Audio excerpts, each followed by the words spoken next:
Algospeak. Even if you've never heard of it, you've probably heard it. It's the bizarre algorithm-influenced way of speaking where you self-censor yourself saying stuff like unalive and pew pew. But where did it come from? Why do people do it? And most importantly, does it even work? Is there any point doing it? Well, we have all the info for you on Scroll Deep with me, Benedict Townsend, a show that keeps up with internet nonsense so you don't have to. And let's just say you accidentally unalived one of your friends and then you got arrested by the police. How would you get away with such crime? People, they love posting online.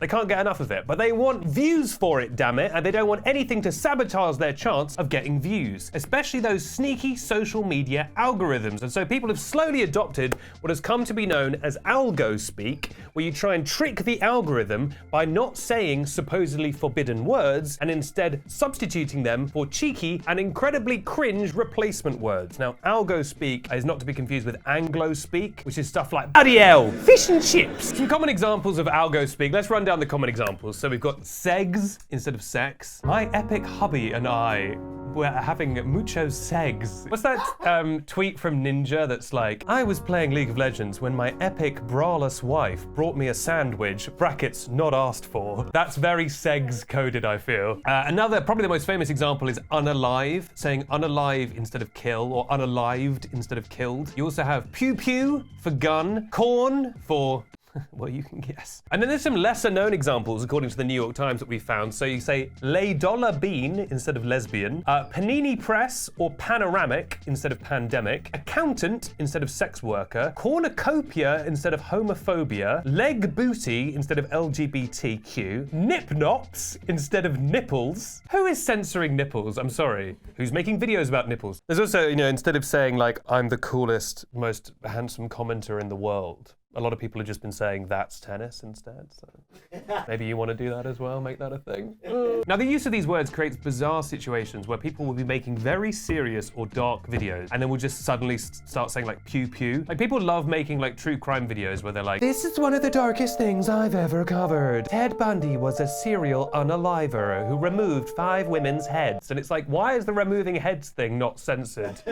But you're saying unalive. You'll see like genuinely serious news stories that are like 15 soldiers have been killed in Ukraine by a pew pew. And it's like, come on, man, either you're doing serious news or you're doing child speak. You can't do both. Does this work? Is there any point in doing this? Is there any data or evidence that Algospeak actually does anything? Because let's look at the basic idea. The basic idea is that platforms like TikTok, where it is very prominent, have these incredibly intelligent algorithms that can pick up on the exact words you use and punish you accordingly. But if you use a different word, suddenly this incredibly advanced algorithm is completely tricked and has no idea what you're talking about. It reminds me of like hardcore Christian conservatives. Be like, this thing's a sin, so I'll just do the sin slightly differently and then God is tricked. But it's like, how can you so profoundly believe in an all-powerful God but also think that he can just be easily tricked? Or she, actually, that she can be tricked. Yeah, I went there.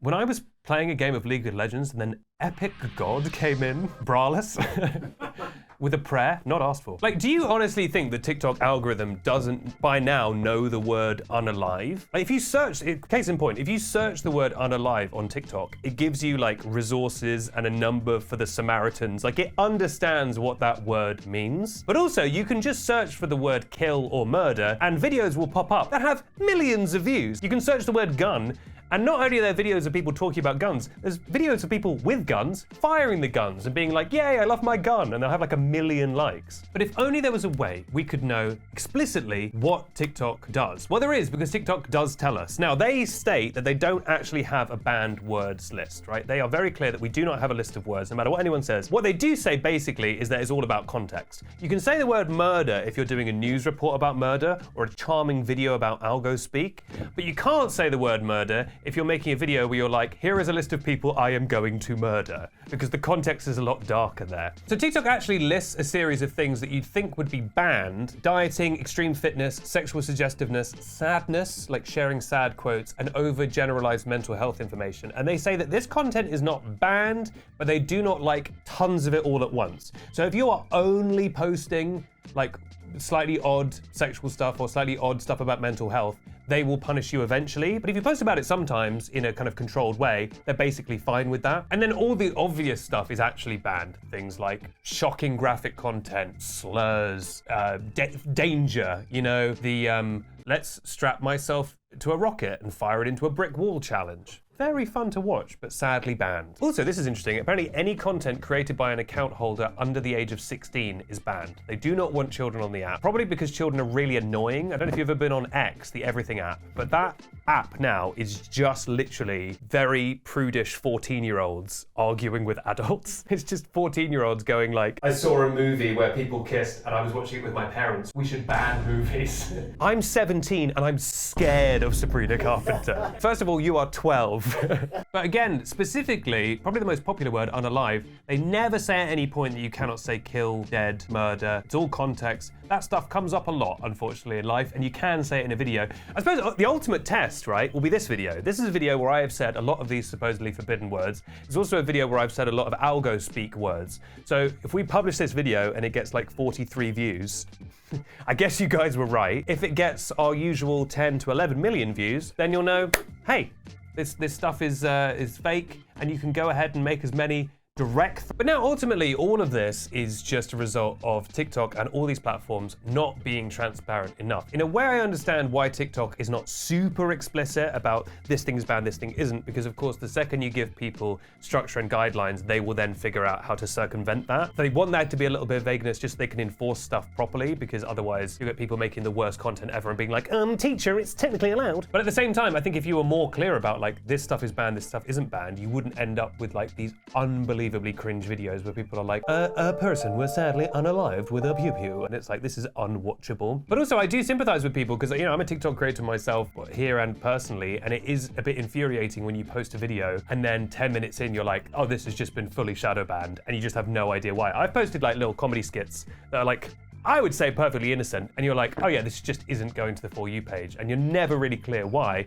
And you know, there's some people who make a living on TikTok. Some people would call them probably the most important part of our society and our economy, heroes. Nurses, surgeons, creators, and then those creators who make like colorful flavored water. That's the ultimate kind of, come with me as I put sugar and food coloring into a thing of water and then drink it. But what do you make of all this? Do you think Algospeak is cringe? Do you think it's a necessary evil? Let me know in the comments down below. And I'd also like, as much as possible, you to write every comment in the most tortured Algospeak you can think of. Please try and invent some words. I think it'd be really funny. But also, we've made it now to the secret question at the end of the episode. Get Crabble Rowan involved in this. This is for the people who've made it all the way to the end, the true scrollgers. So today's secret question, and again, you'll answer this in the comments. The other people won't know what you're doing because they're losers. What is the absolute goat of playground equipment?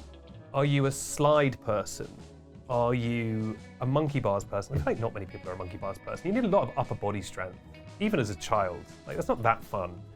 Are you a fan of when they make, it almost looks like a ship and it's made of wood? I mean, obviously a roundabout, classic roundabout. The climbing things that are always on the wall. Oh, yeah, Do you know what I'm talking about? No, what do you mean? Like maybe once in your whole time at school, they'd pull them out of the wall. Oh, yeah, they're like wooden things they'd have in a school building. Yeah, you're right. They never use those. Never allowed to use. Can we get a photo of that up, actually? Because that is a really specific pull, and I'm really happy Tia's reminded me of that. It looks like this episode has come to an end. It's unalived. And so thank you for watching. And at the end of the day, that's tennis. Bye.